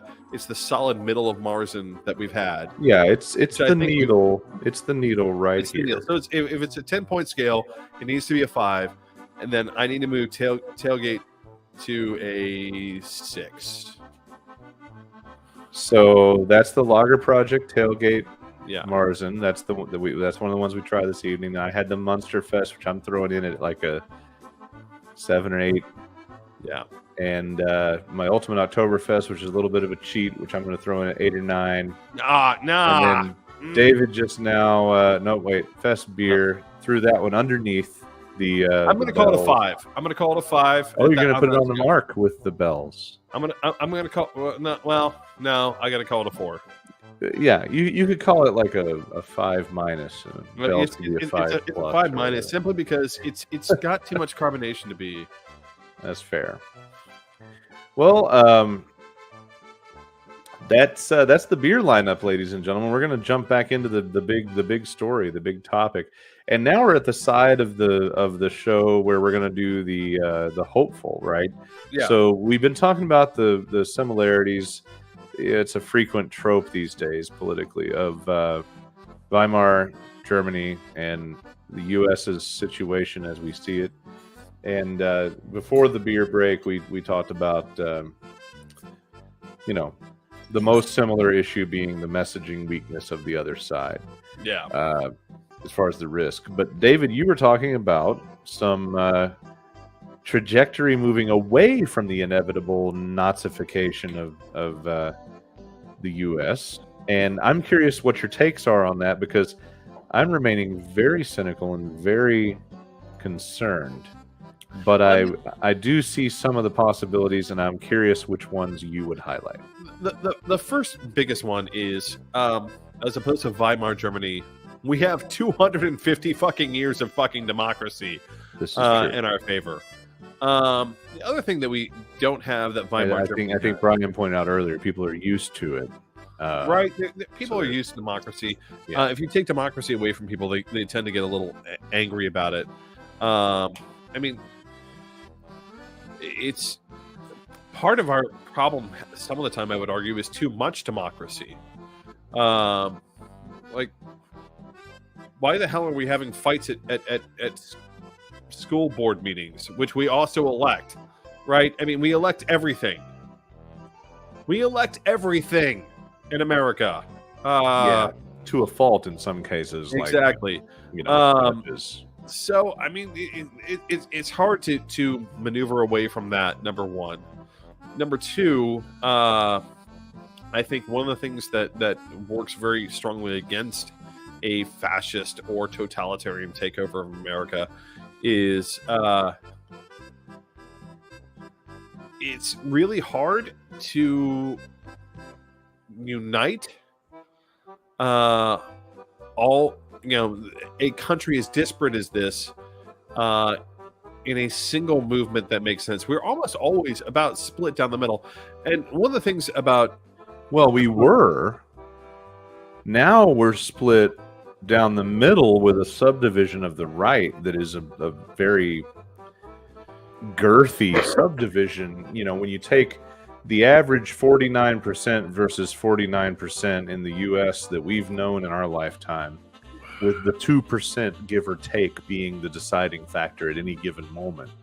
Now the 49% over there has a good 20-something or low 30s of just out and out whack jobs that are completely engaged and actually influencing shit. Whereas on the left, we still just have about 10% as the running average of whack jobs at our extremes. I just want to give a minor shout out to one of my backup beers right here. I did this last year, which is why I didn't include it in this year's Oktoberfest. But the Einger Oktoberfest is still... It's hard to beat Einger. It's really hard to beat Einger. It really is. It's goddamn. That was one of the beers in my my package when I did in 2020. I did the virtual Oktoberfest celebration with oh my god, why can't I think of the name of the guys in Nashville that do all the beer events? Ryan something. Holy shit. I blame the barrel-aged Märzen. But yeah, Einger is hard to beat as a solid Märzen. It's too fucking solid. This is as what a Märzen should be. This is a perfect 10. That's all there is to it.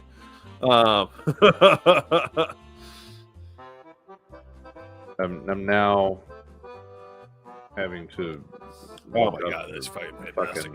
I can't believe I spaced.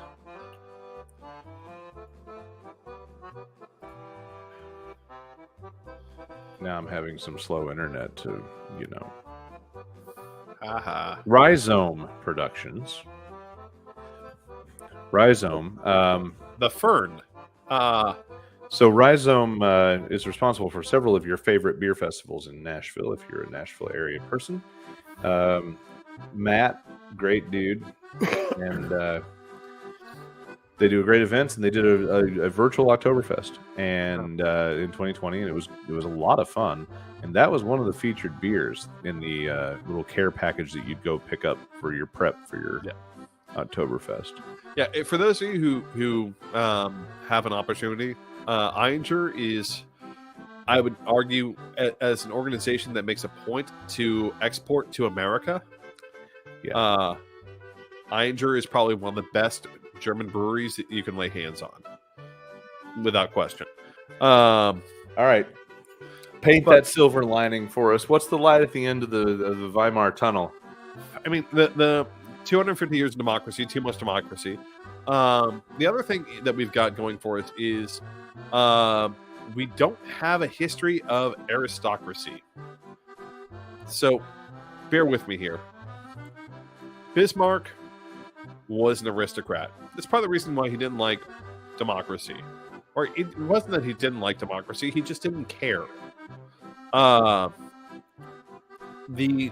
German military, on the other hand, was very much used to the idea of there's a king, right? Before the Kaiser, it was the King of Prussia, right? Someone is in charge, and it's their job to be in charge, and we just do what they say. I think especially the American military has a very ingrained view of there's a constitution. It definitely says we don't do things which impede democracy. The only reason we did the Civil War thing was because that they didn't use any, like they just left, right? South Carolina was just like, oh, yeah, we're gonna leave. They didn't use any sort of other democratic element to do anything. Especially today's military is very much of the idea of there's a union. We've had this conversation. You're a member. It's our job to make sure that you remain a member. If you're a citizen of the United States, you can join the military. I don't care if you're gay or trans or whatever. Like, if you looked, like, again, remember the military pushed back when Trump issued his anti-trans dictums, right? On Twitter. Right. Simply because they said, no, everyone can be a member of the military. That's how this works. We only have one color. It's green. Yeah. Right. So I appreciate those fundamental social underpinnings that you're referencing. My concern is the vast, as I've referred to many times in various arenas, the civil Cold War, or the cold Civil War, however you want to say it. I believe we've been locked in conflict already for quite some time. Probably. Possibly, if you want to call digital it a Cold War, version I can of a Civil War.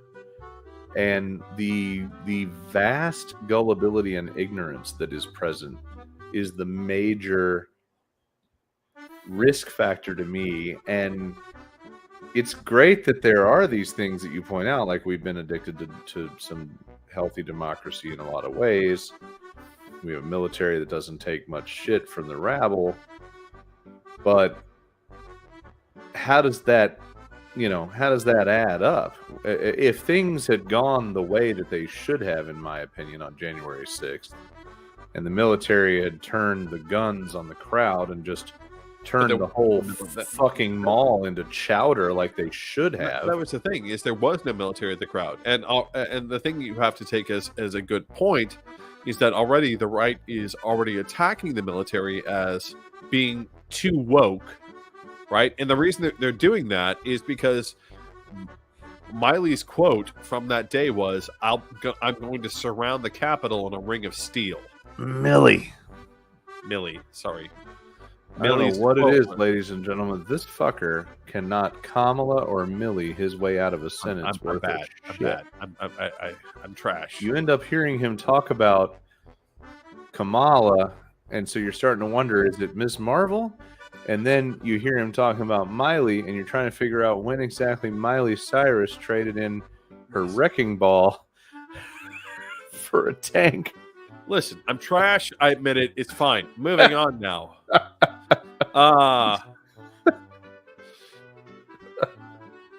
But when Miley is sitting there talking about Millie, shit, I did it again. Fucking hell. God damn. Jesus. All right. We're gonna overdub him. David's just gonna be talking like when Millie is. Anyway, when he's talking about the Ring of Steel, he's talking about like, no, I'm like, there's no possible way that I'm going to allow this to happen, right? So there's a reason why they're attacking these institutions, and the reason they're attacking those institutions is because those institutions are dedicated to democracy. It stands in their way. Sometimes, to a fault, I would argue. In the case of Millie, I know, right? I had to stop. He did it. Right? I'm proud of myself. Gave myself a cookie later. But sometimes to a fault. What the kids are calling it these days. I don't know. I have a milkshake IPA with my name on it right here. But there's breaks, and also I don't think Montana, for all its culture war bullshit and authoritarian bullshit, wants to go to war with New York. I definitely don't think that Texas wants to go to war with and Texas and Florida want to go to war with the North, because, well, goddamn, that would be bad. Because Texas would have to contend with the fact that half its population. I mean, one of the things that people that forget about the last Civil War is that half the South was pro-Union. You know, you bring up Montana, though. You got these fucking American Redoubt people. Like, they seem like they're real ready for shit to go sideways. All the way up until a cruise missile hits their bunker.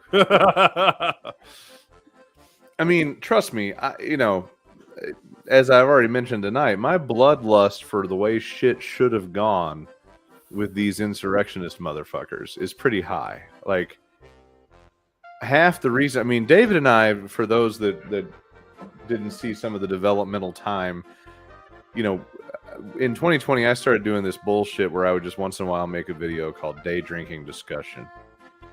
And David was like, I want in. I'm like, all right, fine. We'll fucking do it together. We'll do day drinking discussions together. And at like 2:00 in the afternoon, we're meeting up and drinking. And then when I got a job, I was like, all right, look, my job is remote. I have freedom of schedule flexibility, but I can't be seen on the internet live drinking on weekdays at 2:00 in the afternoon. Let's move this shit to a different time frame, and let's make it into a thing. And that's how Brewing Controversy was born, technically born out of our habit of always drinking together and talking about socio-political topics. And like,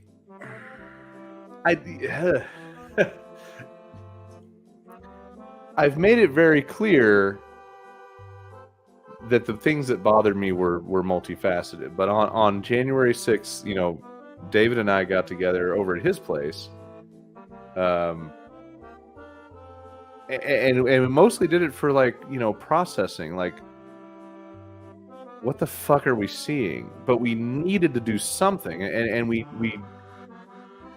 decided that getting together and processing and observing was really part of the thing. But from that day, part of the processing wasn't just people are actually doing this third world fucking low rent shit in my country, the US of A. But they're also this particular brand of loser, ignorant, bottom feeding, shit heel, fucking trash. But then there was the other piece of it, which was how offended and disturbed I was that the crowd wasn't dealt with like any crowd of that nature would have been dealt with, which would be extreme and crushing violence from the authorities, shutting it down. And so my multifaceted offense and shock was what I was processing that day. And to this day, I'm still offended that there wasn't a body count, a large body count. Well, and again, from my experience in the Capitol, which is lots of guys with automatic weapons at a lot of different places. What's going on, guys? Yeah. I mean, when I worked in, and granted, I worked in the Senate not too long after 9/11. So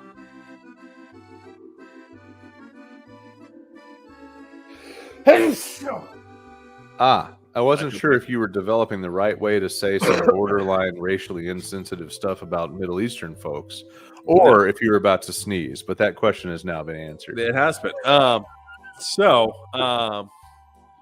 But I mean, But I like, think what you might have been about to say was right after 9/11, if you were darkly pigmented and it wasn't clearly that you were it didn't matter if you were Latino or African American, and you stepped down the wrong hallway in the Capitol, you were probably being turned into pulp. I would say the third most afraid for my life I've ever been in my entire life was my first day working in the U.S. Senate. And at the time, they were renovating the front of the Capitol, which from where I lived, like, I didn't like the map showed you should just be able to cut in front of the Capitol and go straight to the Dirksen office building. And it was under construction. And I kind of walked up to where the two armed Capitol police guards were in full tactical gear. It was like, can I go through there? And they were like, no. And about that point, when I kind of half turned, I realized that a third Capitol Police guard had a Mossberg 12 gauge tactical trained on my back. Mm-hmm. Right? So, like, and when I say, like, trained on my back, I mean, like, he couldn't have been, like, more than 4 steps behind me with a shotgun pointed at my back. So, my experience with Capitol Police has been shoot first, shoot again, keep shooting. Are you out of ammo? Okay, reload, keep shooting, shoot some more, keep shooting. Okay, you're not done yet. Keep shooting. Now ask questions. Yeah, I'm always going to be offended that there wasn't a major body count. But I think when I brought this up, what I was going for was a Boston Massacre kind of analogy. The other side of the coin for all of my lament that there wasn't a commensurate level of enforcement and crushing destructive retort. How much does that kind of event turn these,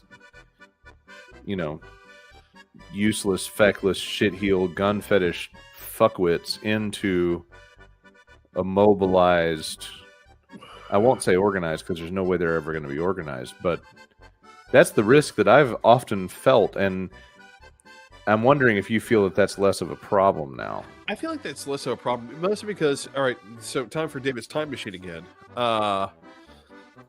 The Boston Massacre had multiple things hovering around it, right? It had, we don't want these troops here. You've never had these troops here. Doing police duties. We don't elect our governor in this guy Hutchinson, no relation, while being a colonist is not very popular with a lot of people, especially the working class of Boston. And so for him to be in charge and then to have British troops in front of a government building, and then we have this incident, right? On top of it, you already had a lot of heavy-handed British enforcement going on, especially with the thing that people forget was the British had been doing heavy-handed enforcement for a while, especially when the colonies tried to institute their own banks, right? So the colonists had been really upset about the fact that they kept on having to borrow money from England if they wanted to have any access to credit. And one of the things that the Adams family, but that's both Sam and John Adams, had a history about was that their relatives had tried to start a colonial bank. And they had been shut down very forcefully to great loss. I'm sorry. I can't.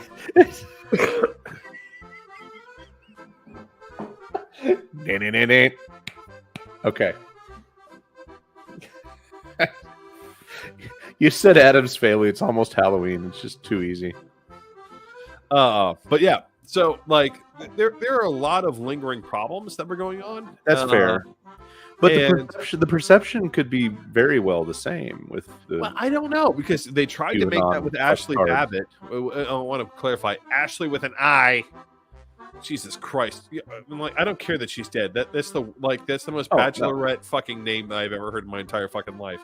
I mean, that is definitely a fuck around and find out kind of situation. I mean, that is Darwin Award. Get what you came for. Like they're trying to make that their Boston Massacre, and it didn't work simply because people were like, "Wait a second."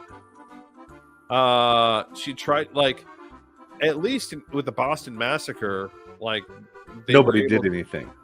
Well, no, people did do things. They were throwing but not like a dumb broad trying to fucking break through the last fucking defense of the chamber. Right. I mean, and most people forget that the soldiers who were accused of murder and were brought to trial for murder after the Boston Massacre, the soldiers who fired into the crowd during the Boston Massacre were brought to trial in Massachusetts under Massachusetts law. Were brought to trial for murder. And John Adams defended them and successfully proved that they were not guilty of murder. Right? Successfully proved. Like, were you throwing rocks? Yes, you were throwing rocks. And do we know where the order to fire came from? No. How many shots were actually fired? Not that many. Especially for a musket-armed troop. Yeah. You're making me want to go back and watch the John Adams HBO series again. Right? It's absolutely a fantastic show. Well, so really at the end of the day, there's a probably, I guess, 6 months ago, we might not have been on here saying, hey, it may not be as bad as Weimar. And now we're actually leaning toward maybe it's not quite that dire. I've always been saying it's not as bad as Weimar, but the main thing to remember is this: is American democracy in trouble? Yes. Are there a lot of people trying to peel back the idea of American democracy? Oh, you betcha. That's definitely happening all around the country. From Arizona with their election integrity units, which have managed to try 20 people and none of them with a felony. Well, here in my county, we just had a fucking guy. I did a page post earlier. Republican operative that tried to stick a USB drive into a voting machine here in Kent County. And now they're being charged, rightfully. Yeah. It's just another reminder that the side that keeps telling us that the cheaters are on the left are the ones that always get caught cheating. And the left is definitely not good at getting away with shit. That's not what's happening. No. The left is just not cheating. Period. Full stop. I mean, the legends of and you know, again, like Republicans always look back to Mayor. Like if you're looking for a reason why Republicans have this idea of the Democratic cheater, it's Mayor Daley out of Chicago is who they're looking at. Just to give you again another piece of history. So Mayor Daley was the mayor of Chicago from somewhere around the birth of Christ to I was gonna say a hot minute. Somewhere around the birth. all the way through the 1970s. There's a plaza named after him. He was, the mayor for forever and a day. He was corrupt as sin. Everyone knew it. And that's how he rolled. And the big thing was the thing that they get upset about, because again, they're dinosaurs, they're that old, is that Kennedy won his presidency, his first election as president, based on the electoral votes from Illinois, which they allege was entirely because Daley rigged the ballots. This is where this all goes back to. I shit you not. This is where this all goes back to. They allege that Daley arranged for a bunch of dead people to vote. And that it wasn't properly investigated, etc., etc., etc. This is where this all goes back to. All the way back to the 1960s with Kennedy. So at this point, nearly 70 years ago, a president who's been dead for 3 times my lifetime. Right. That's I mean, this is how old and how broken the Republican mindset is of vengeance. Yeah. The entire idea of impeachment is about vengeance. Well, you didn't vote for us to, you voted to impeach Nixon, and you didn't vote with us to impeach Clinton because Right. he lied about sex, as opposed to lying about, Really important shit. Yeah.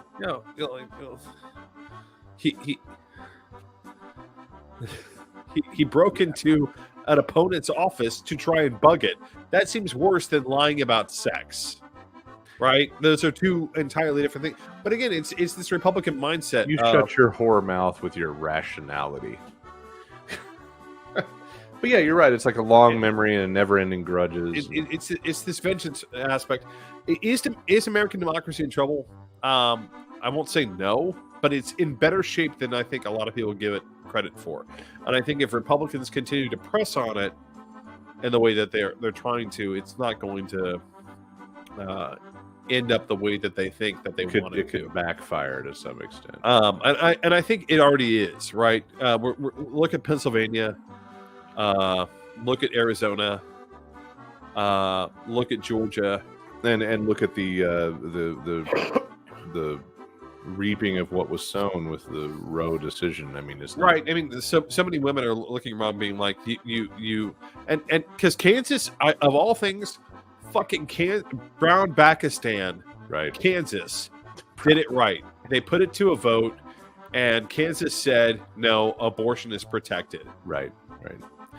Well, before we go, we have one cool thing that needs to be shared, and that is the fact that I finally got off my ass, and I finally created the Brewing Controversy homepage.